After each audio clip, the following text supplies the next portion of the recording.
Look at these 3 up close candles right in here. See all that? Listen close. ICT, why do you use the last candle on some examples and other times you use the consecutive candles? Well, all of these are inside of this fair value gap, that shaded area, which is an old weekly fair value gap.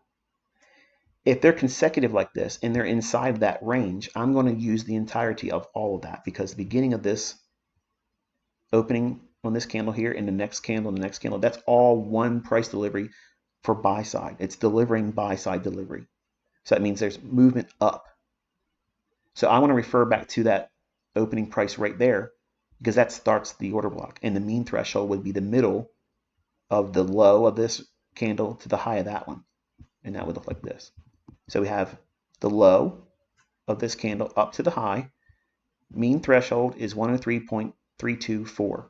Okay, so we allow, listen folks, we allow for price to trade to and through, but not close, listen, not close above mean threshold.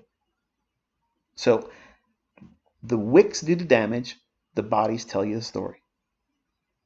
Look what's going on over here. See all that? We'll get to that in a second. Opening price, let me drop this here. So here's the mean threshold, so that's what I'm identifying here. But this level,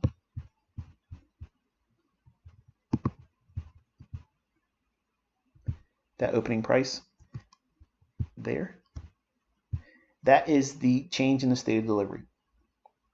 Meaning, on the 13th of June, I stated that I want to see, you want to study, if I have any validity behind these things, if it's not going to hold up, if it doesn't react the way I'm talking about in the future, then there is no algorithm. That means that I'm a fraud. That means that there's none of these things should be even studied, because it's all hindsight. Okay, so what I do is I tell you in the analysis where I think price is going to gravitate to, and then you as the student, you go back through price action and you look for what PD array you like. What does that mean? What's that mean? What do you use for your setup? What's your multiplier? Is it the optimal trade entry? Is that what you use to get into a trade? Do you use a fair value gap now? Do you use the 2022 model as your trade? Do you use breakers? It depends on what you feel comfortable trading with. There is no, listen, there is no better PD array than another one, because not every single price run will have every single one of my PD arrays in it. Not every single price move that I'm trading has a breaker in it. Not every single one of the trades I'm entering is using a fair value gap. Not all of them are an order block entry. Not all of them. Well, when's the last time you see me talk about an optimal trade entry? But you probably still trade them, right? I'm teaching you a wide spectrum of opportunities for you as the trader to gravitate to whichever one makes the most sense to you. All of them are equally profitable. All of them are equally capable of blowing your account if you misuse them.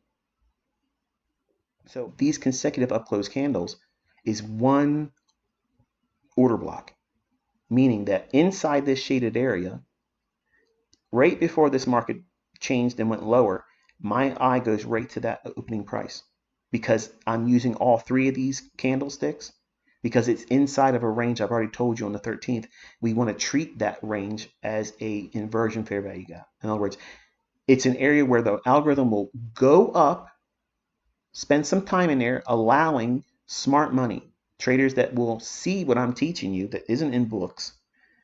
They're using this frame of reference because they want to sell short here and buy at a lower price down where the order block is here. An order block is not orders. You can't see an order block the way I'm telling you. You can't see that on level 2. There's people that say, oh, level, it's not level 2. It has nothing to do with the orders. It has nothing to do with it. Nothing. Okay? So stop the bullshit. It's where the market changes its state of delivery, meaning that inside this shaded area, we want to see the price go up into it. Does it do it? Yes. And then once this candle's opening price, that is the beginning of these 3 consecutive candles, and I'm using all 3 because it's inside the area I told you to define as the reason to anticipate price going lower from the beginning, right? On the 13th of June, I said, we want to see signatures. That means evidence in price delivery, in price action itself. Does price show a willingness to treat this shaded area as resistance? Does it want to send price lower when it enters into it? Where? The low, midpoint, consequent encroachment, and the high. We don't want to see the high end of an old fair value gap if it's being treated as an inversion fair value gap. The better setups form if the high, if you're looking at it as a resistance or using it as the beginning point or inception of a sell side delivery or sell program, we don't want to see the high traded to. Treat that like the same thing I treat a breakaway gap, which is a fair value gap that won't completely fill in. If it gives you that signature, which is what we're seeing here, as soon as price breaks below the opening price here and leaves the shaded area that's in like a pale orange, once it does that, that qualifies that right there as a bearish order block. Why? Because the state of delivery changes from buy side delivery, then it crosses over the opening price there. Just because it crossed below an opening price of a series of up close candles doesn't make it an order block. The narrative behind where that order block resides, that is the imperative point that everybody is missing. That's why everybody that has books and bullshit out there they want to call mentorships and courses talking about this is an order block. You have no idea. You're making shit up. You're making it up as you go. You're on the fly. You're looking at something in hindsight, trying to explain something. In this shaded area is what I told you to look at it on the 13th. And then we look for signatures inside that range. What does that mean? Well, you have an order block here. You also have a breaker. What? There's a breaker there. High, low, higher high. Consecutive down close candles. Same thing we're applying here. All these ranges here, push it forward in time. You're getting the same entry here. Stop above here.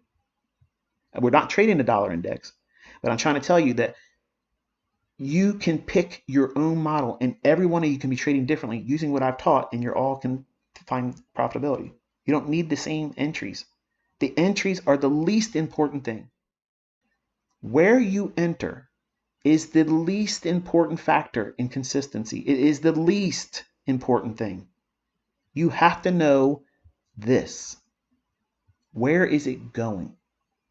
Because if you can determine where it's likely to go to, and what is what I've outlined here in this beginning of this presentation today, you can find a myriad of entry points. When price returned back up into this low here, right there, you can be short. What would you anticipate? This rejection block, which is the lowest down close, that's your first draw. Below it, sell side. And then you can start doing projections on all this price run here, lower, to see if it wants to dig in lower. It's Friday. It's already hit the mark here that I outlined and called for on the 13th of June. You can use this as an entry going short. Well, look at it. Look what it did, Michael. It ran up here. Yeah, I know. But you're trading with a higher time premise, meaning you're entering here. Where's the model call for stop loss? It's got to be above that high. If you're using the last up close candle, the same thing. You don't get short here, but you can be short here. The stop's got to be above here. We're not using the dollar index as a tradable vehicle. I'm just teaching the logic that you're applying to whatever market you're trading. Whether you're trading the breaker, which would have been a fill here or here, price alone, that's the instances where price returned to the PD array. Now here is where you separate the men from the boys and the lions from the sheep. Time. Just because price went up to that level right there, at 2 o'clock in the afternoon, are you factoring a great deal of emphasis on a late afternoon dollar? No. You want to focus on the relationships of what the dollar's doing during key kill zones. Dollar is going to be highly sensitive to Forex.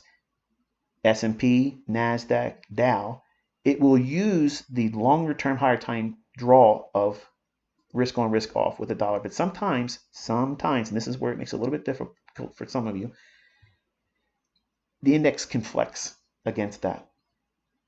But you don't see that with euro and cable.